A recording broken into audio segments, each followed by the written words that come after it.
Kama kawaida ilivyo kwenye kipindi chetu ambacho tunawaletea kwa ajili ya kuangalia wajasiriamali mbalimbali ambao wanakuwa wanajihusisha na biashara hasa hususan vijana. Leo hii nimekutana na dada hapa, anaweza kujieleza. Dada, unaitwa dada nani? Mimi naitwa Grace, natokea Iringa. Ndio.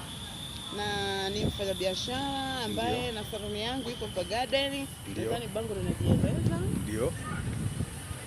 Ndio naona hapa limeandikwa G Hair Beauty Magwiji. Si ndio? Ndio. Tunashughulika dreadlock, tunafanya za kila aina, tunapamba maharusi. Ndio.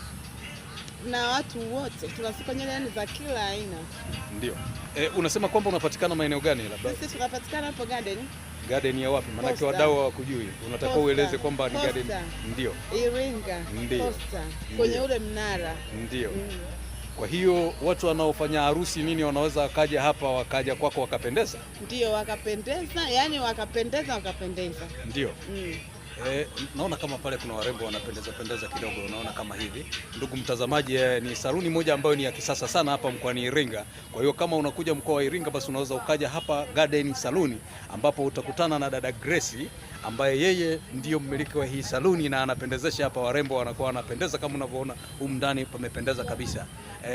Jingine labda wadau ambao wanakuangalia kwenye TV online sasa hizi unaweza kuwaambia nini?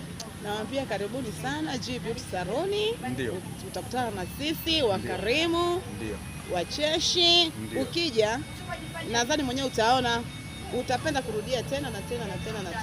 Karibuni sana na nawapenda sana.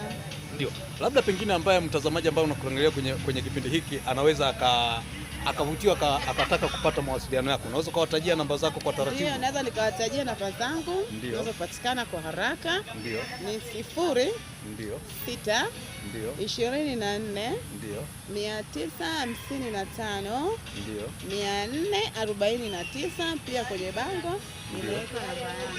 Ndio, kwenye bango hapa naona hapa kuna namba hapo. Umeweka kwenye bango lako hapa, iko kwa chini kabisa hapa. Ndugu mtazamaji, kama unavyoona namba inaonekana hapo kwenye bango kidogo, unaweza kaangalia kwa umakini zaidi.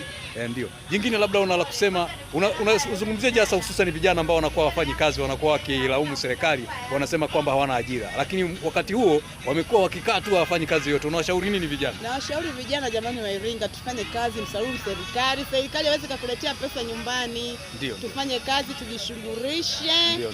Tutaona faida zake. Tusikae nyumbani. Serikali ya Mama Samia haiwezi kukuletea pesa nyumbani kwako, umelala ikakuletea kitandani.